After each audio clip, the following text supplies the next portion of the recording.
Hello, beautiful people. On this episode, we're going to be talking about building a 16 by 20 box. It's going to be 6 inches tall. This is what we're going to be aiming for, basically.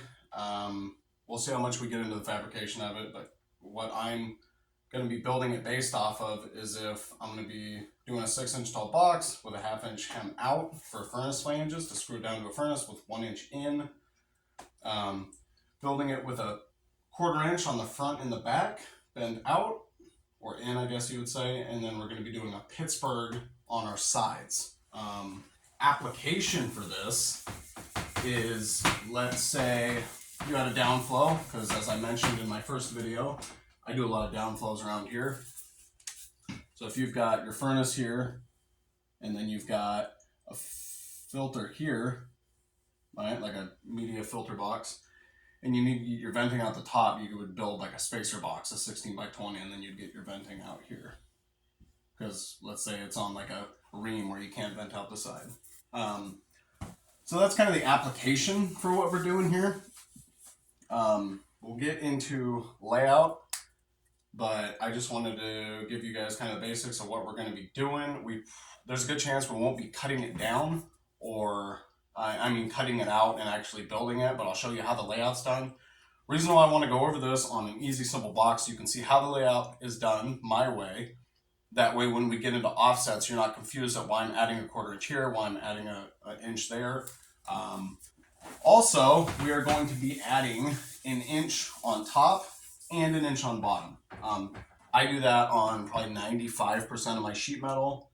Because typically, whatever you're doing, you probably need 1 inch. If you're folding them in to screw it down into a furnace, or not a furnace, but a filter box, 1 inch is going to work perfect for like an EAC or a media filter cabinet.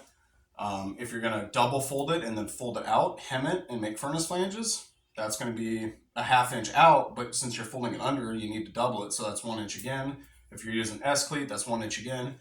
So every time I build a transition, it's 1 inch on top, 1 inch on bottom. So you'll see that when we get into the layout. But yeah, we should be good. Let's get it done.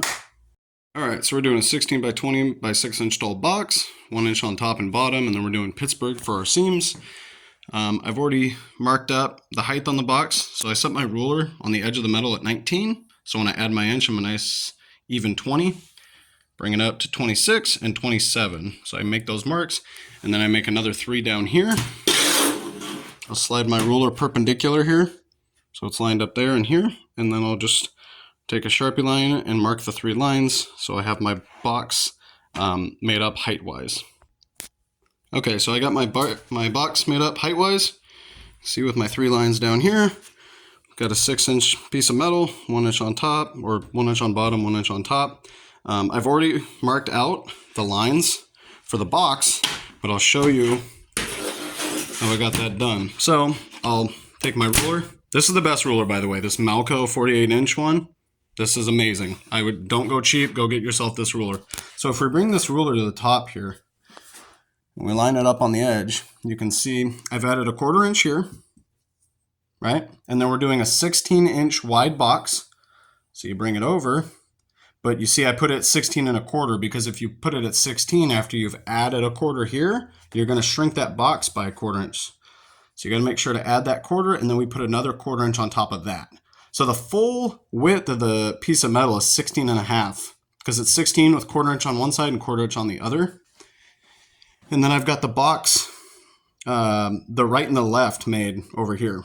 So you can see if we drag this, let's say to 40. Okay, so again, I overlap it by 1 inch. So I set it at 41, mark it at 40, and then we add 20 inches here, which brings us to 20. And then, there we go. Brings us to 20 inches here, and then I add another inch. So again, this is a 20 inch wide piece of metal, or 20 inch deep, whatever you want to call it. But I've added 1 inch here and 1 inch here, so it's actually 22. So that's the full length. And this will be the side that we slide into the Pittsburgh, and then when we connect it to our other piece here, that 1/4 inch will come into the Pittsburgh. Okay, so I've just duplicated it. All these marks on the top, I just duplicated them on the bottom. So hopefully what I was saying made sense. You basically, after you get your height, which I feel like I explained that decent enough, hopefully, you guys let me know. You just make these measurements on the metal and then add your 1/4 inch for your back and your front and your 1 inch for your right and your left. And that should pretty much make these boxes. You can kind of see how it's done there.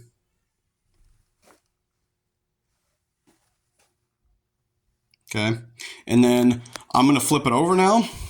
I'm just going to spin the entire sheet of metal around, and I'm going to do the exact same thing for the front and the left. Since it's a box, all the sides are the exact same, and then I'll show you how I would cut them out. As you can see, we've got the front and the left now. It's just a mirrored version of that. So that's it. That's all you got to do to lay out this box. Hopefully there's no issues with how I've demonstrated it, but once you get to this point, it's time to cut and start building. So obviously we're going to cut on this line here. You're just going to run your shears all the way down here, cut that strip off, same with the other side, and then you're just going to cut here and here and trim this little middle piece out. You don't want that. Now here's where some guys do it differently.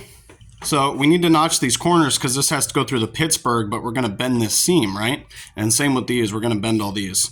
So some guys will just take this whole thing out like this when they cut with their shears. What I typically do is I will cut here at a smaller angle.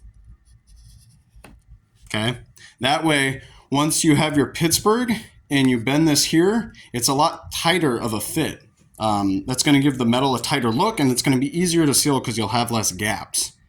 And so as far as the box goes, because when I showed you guys the picture of what I was envisioning, we would also be doing a furnace flange. So typically if I'm building something like this, I don't need to mark out the 1/2 inch with my ruler and my Sharpie because I feel like that's just too much. I don't really need it.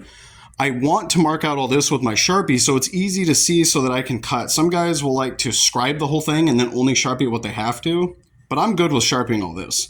As far as that furnace flange goes, I would just take my scribe, set it to 1/2 inch and just run it along the sheet of metal because I can see that well enough to fold when I'm in my truck with the brake.